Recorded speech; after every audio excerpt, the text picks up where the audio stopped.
In a world of, well, constantly shifting alliances, have you ever stopped and wondered why China, this global powerhouse, consistently backs Pakistan? Hmm. Especially when Pakistan is sometimes linked with global counterterrorism issues, and they back them over India, which seems like, on the surface anyway, a more natural democratic partner, maybe even against the West. Right. It does seem odd at first glance. It really does. It Yeah. feels counterintuitive. Yeah. So our mission in this deep dive is to unpack exactly the incredibly complex strategic thinking behind this really unlikely but very solid relationship. What's fascinating here, I think, is just how many layers there really are. It's not simple. Not at all. So we're going to try and peel those back, look at, say, four key realities: Mm, the strategic rivalry, the big economic stakes, the military and diplomatic stuff, and also the risks China takes on. Okay, let's unpack this. So to really get it, we have to start with that basic foundation, Mm-hmm. the strategic rivalry between China and India, how that shapes the power balance in Asia. Yeah, the core tension. They share that huge border, right? Yeah. Like 3,500 kilometers, often disputed. And it's not just a line on a map. No, exactly. It became horribly real with the 2020 Galwan Valley clashes. People died on both sides. Yeah. That really just crystallized how tense things are. Absolutely. A real flashpoint. So, given that tension, what's China's main strategic goal regarding India? Well, fundamentally, it's about preventing India from becoming a dominant regional challenger. China sees India's rise, its growing influence, as a potential counterweight to its own power. Okay. And their approach to handling that is, well, it's kind of surprising. They seem to channel their influence through Pakistan, India's big rival, creating this like strategic buffer zone. It's a pretty interesting way to manage a powerful neighbor, don't you think? It genuinely is. Pakistan effectively acts as this persistent strategic thorn in India's side. Right. And it's not just about military stuff. For Beijing, it's actually quite cost-effective strategic containment. They use Pakistan's existing rivalry. To tie India down. Exactly. It creates a buffer, diverts India's resources, attention, all without China directly engaging militarily on that front. It's almost like asymmetrical competition by proxy. So it forces India to spend a lot of time and money looking west towards Pakistan. Precisely. Significant resources, significant attention goes westward, which naturally keeps India less focused on potentially challenging China directly in the Indo-Pacific. And the Indo-Pacific is crucial for China. Absolutely critical. Think about India's defense budget. What is it? Around $70 billion a year. A huge chunk of that has to be directed towards defending those western and northern frontiers. That's money not spent elsewhere. That's the opportunity cost right there. Money that could go into, say, domestic development or building up naval power to project into the Indian Ocean. China's strategy kind of forces India to stay more inwardly focused, limiting its global reach. Okay, so China uses Pakistan to strategically contain India. That makes sense. But how does the economy, the money, fit into this whole picture? Because it's not just about strategy. There's huge infrastructure involved. Oh, absolutely. Economics is massive here. And central to that seems to be the China-Pakistan Economic Corridor, CPEC. You hear about it all the time. Yeah. It's a key part of China's bigger Belt and Road Initiative, The right? crucial linchpin, yes. And the investment is enormous. We're talking over, what, $60 billion from Beijing since about 2015? Wow. Yeah, into ports, energy projects, highways, all across Pakistan. And these aren't just random projects, are they? Not at all. Take the Gwadar port, for example. That gives China direct access, a deep water port right on the Arabian Sea, hugely strategic. Okay. Or the focus on, say, coal-fired power plants in Punjab. Yes, it helps Pakistan's energy shortage, but it also kind of locks them into a specific energy path, deepens China's influence on their core infrastructure, maybe even creates long-term financial dependencies. Highways. Again, not just about connecting Pakistani cities, they're building vital overland routes. And that overland route, the global impact of that really jumps out, Absolutely, because that route lets China bypass the Strait of Malacca, which is a major choke point. a massive maritime choke point. Very vulnerable, potentially, to blockades, especially with U.S. bases nearby. So CPEC gives China resilience. In a crisis, they have an alternative route for trade and energy that doesn't rely solely on those traditional sea lanes. So it's a hedge against vulnerability. It's a huge hedge. And if you zoom out, CPEC is sort of redrawing the map, creating new logistics pathways less vulnerable to rivals. It connects Western China straight to the Middle East, to Africa. It's a big step towards maybe a different kind of global economic system. But this rivalry, it's not just strategic positioning in economics.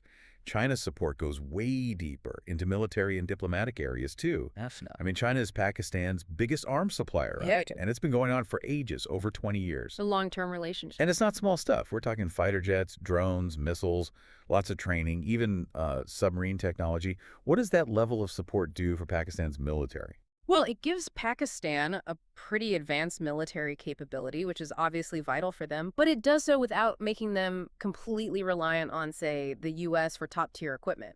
So it gives them options, strategic independence. Exactly. It builds this incredibly deep strategic bond.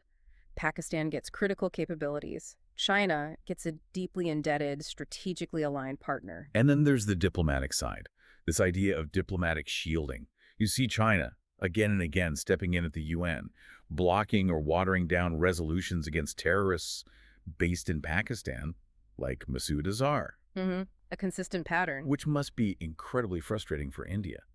But looking at it from China's side, doesn't constantly shielding Pakistan risk, upsetting other countries or damaging China's own image when it comes to fighting terrorism? That's a really fair point, and China's calculation here seems very pragmatic, almost transactional, really. How so? Pakistan is just an incredibly loyal ally in places like the UN. They consistently back China's position on all the sensitive stuff, Taiwan, Xinjiang, Hong Kong, no questions asked. Right, they toe the line. They do. And for China, that diplomatic reciprocity, that reliable vote, seems to be worth more than potential criticism on counterterrorism. They value the consistent support in multilateral forums. So loyalty trumps optics. Arguably, yes. Remember May 2019? After that awful attack in Kashmir, India pushed hard for UN sanctions on Jaish-e-Mohammed leaders. And China blocked it. China flat out refused to support it. A very clear signal of their commitment to providing that diplomatic cover for Pakistan. Okay, so the logic for backing Pakistan makes a kind of cold strategic sense. Okay. But here's where it gets really interesting. The question lots of people probably ask, why not India? Yeah, the obvious alternative. Right. Why wouldn't China want to partner with another huge, stable, growing nation, a democracy, immense economic potential? It seems like a less problematic, maybe more natural fit sometimes. There are some pretty big factors holding China back from that path, I think. Like what? Well, first, India's alignment with the Quad. The U.S., Japan, Australia grouping. Which Beijing definitely sees as aimed at them. They see it as a direct containment strategy. Absolutely. Second, India is fiercely committed to its strategic autonomy, meaning it refuses to be just a follower, a compliant ally. India charts its own course, even if it clashes with what major powers want. It won't just fall into line. Not China's preferred type of partner. Not really. Third, there's growing economic competition. India's economy is booming, projected to hit, over $7 trillion by 2027? Competing directly with China in manufacturing, tech. Exactly. They're becoming rivals in key sectors. And finally, and this is maybe the deepest issue, there's just profound mistrust. It comes from those ongoing border disputes, Ladakh, Arunachal Pradesh. Where India pushes back hard. Consistently and forcefully pushes back against Chinese assertiveness. There's no deference there. So if you put all that together, India's just too independent, too linked with China's rivals, and too much of an economic competitor for Beijing's liking. That seems to be the calculation. It's not about shared values. It's about strategic convenience and minimizing challenges. Now, we should also point out this heavy investment in Pakistan, it's not all smooth sailing for China, is it? There are real costs, real risks involved for Beijing, too. Oh, absolutely. It's definitely not a risk-free relationship. What are some of the main ones? Well, one big one is just Pakistan's economic fragility. You see them constantly negotiating bailouts with the IMF, the International Monetary Fund. Right.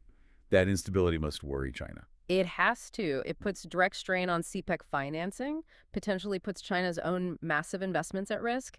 Then there's the security blowback. Attacks on Chinese workers in Pakistan. Yes, direct attacks on Chinese nationals working on CPEC projects, plus the ongoing threat of extremism in the border regions near China's own Xinjiang province, which is already a sensitive area for Beijing. So potential instability spilling over. A real concern. And finally, there's the risk of just geopolitical overreach, getting too entangled. Being dragged into Pakistan's other conflicts.